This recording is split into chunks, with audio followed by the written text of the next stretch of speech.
So what you see here is the great divide between modern society that is able to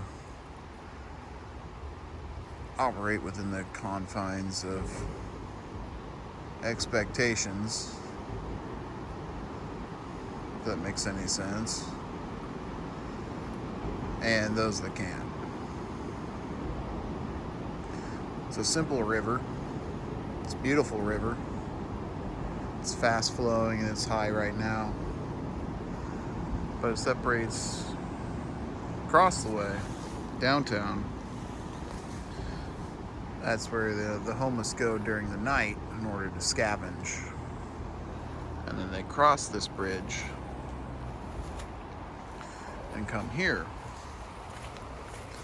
to find refuge during the day.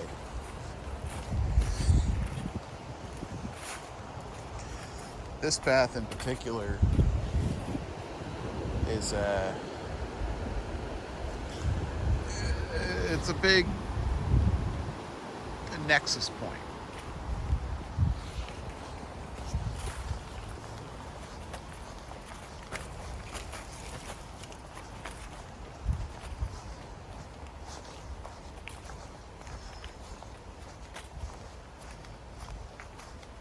This is where those without homes, but the means to not resort to shelters, come. As my brother and I, we both experienced, living in a car. Him and I both always had jobs, always tried to take care of ourselves. We have the mental capacity to maintain that normalcy. We have the drive to, not just completely fall apart as human beings, despite our adversity. This is a place that he recommended for me, because back up that way, there's like a parking lot, a bathroom.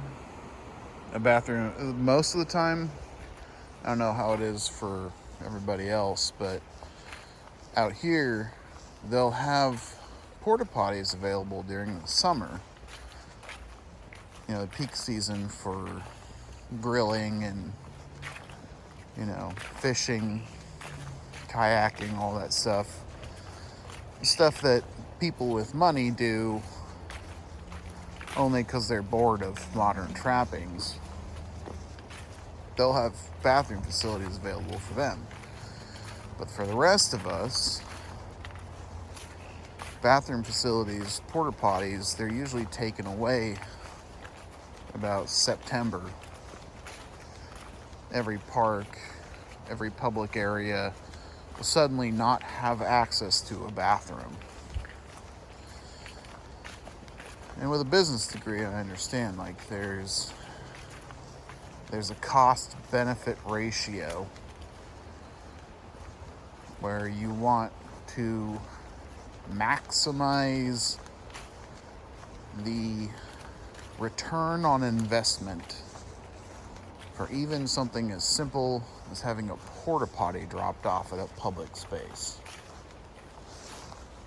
So here's an example of a path, what they call an elephant path,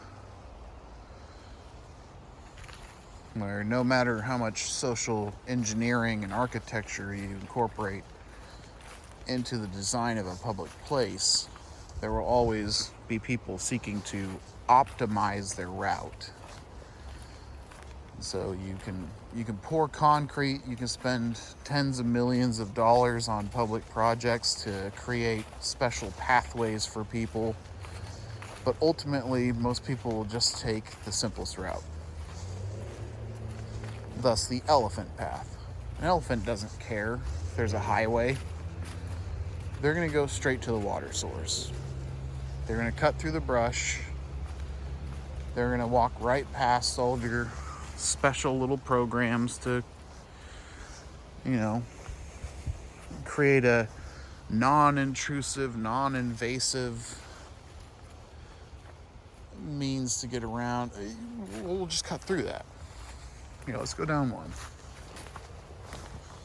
Because again, this path is publicly maintained for walkway. This one is a created path. An old abandoned jacket. The only reason that this brush is not grown up, why branches don't exist on this tree, is that somebody manually cut them down in order to create a space for themselves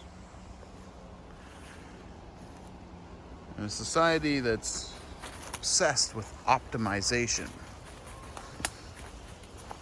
I'm not saying this to disparage our natural proclivity to make things easier on ourselves,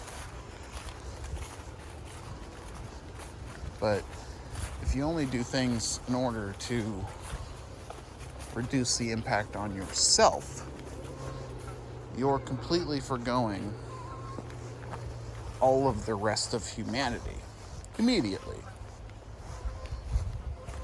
And I get it. In a sense, we're still animals. Like a lion doesn't care that another lion's starving. If the starving lion downed a gazelle or some other creature, he will ultimately lose his prize to a lion or other predator that is not starving, that has the strength to fight, that has the will to fight. It's got a family, it's been well fed before, the conditions lined up for it to be an optimal prime fighting condition to simply and easily push out the other competing predators. And that's kind of what this is out here, is it's a natural order. I don't think homeless people have the delusions that others do. It is kind of a delusion to be in an apex position and assume you have the solutions for those that are disparaged. Because in the natural order, you don't actually care about those people, nor should you. In a natural order, the geese don't care about the one that fell behind. They need to make it to their migratory, geolocation, reproduce, ensure the viability of their next generation, and then die. And it's the same with humans.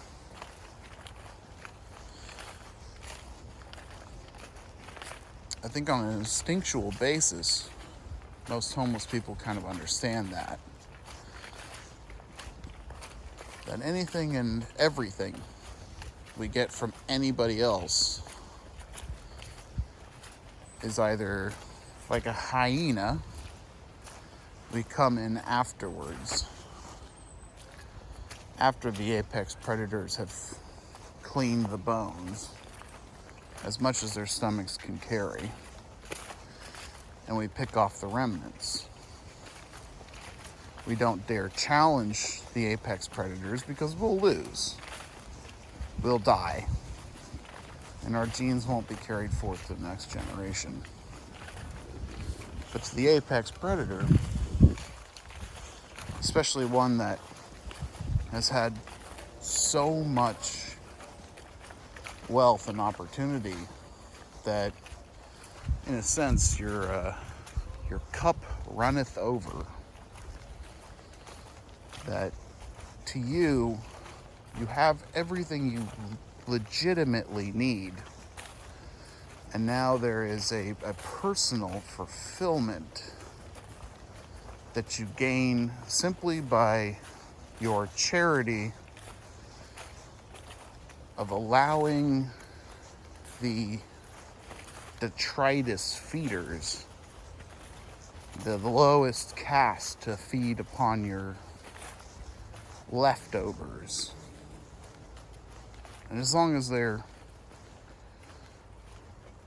satisfied with that, they're of no problem to you. You get the leftover land, you get the leftover food, you get the leftovers. Like, it's fine. And it gives me some sense of accomplishment and fulfillment to know that the way I exist, I get the best, and you get the scraps. You should be glad for that. It's perfectly natural. But those same people will claim that somehow humanity's above that. People wonder why I, don't hit up a lot of the food banks, a lot of those charitable services. It's because those are the leftovers. You get canned pumpkin pie mix. You get cans of creamed corn. And that's supposed to be your meal for the day. Like, would you serve that to your family at a Thanksgiving? No. Understandably, no, you wouldn't. You want to feel like a provider. The apex. And your leftovers, your cans of green beans, your boxes of pre-made stuffing that you donate to food shelters, in a sense, is completely worthless to us, but you do get a sense of gratification in that you have so much that you're just able to leave some behind, so you don't need it. You'll go and get more premium foodstuffs. And again, the leftovers will be left to the vultures to clean.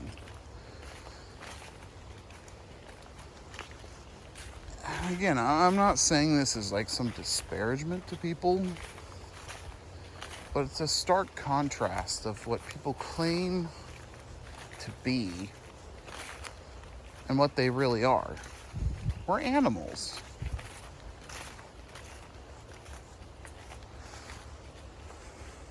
Like, I do feel some primal satisfaction just walking around in nature.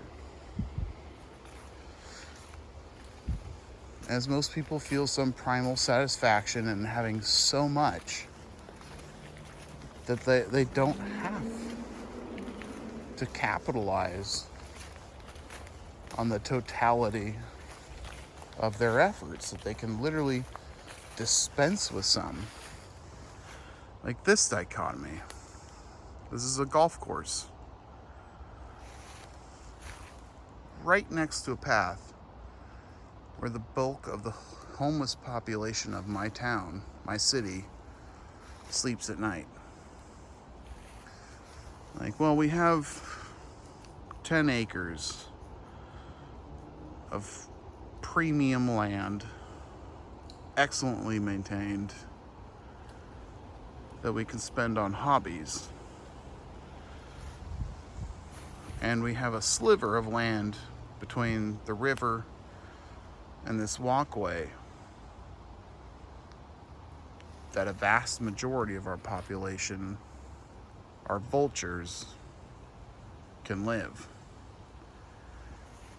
I guarantee you, in some sense, you enjoy that. You like playing your golf while still being able to see the charity you provide because of your own success.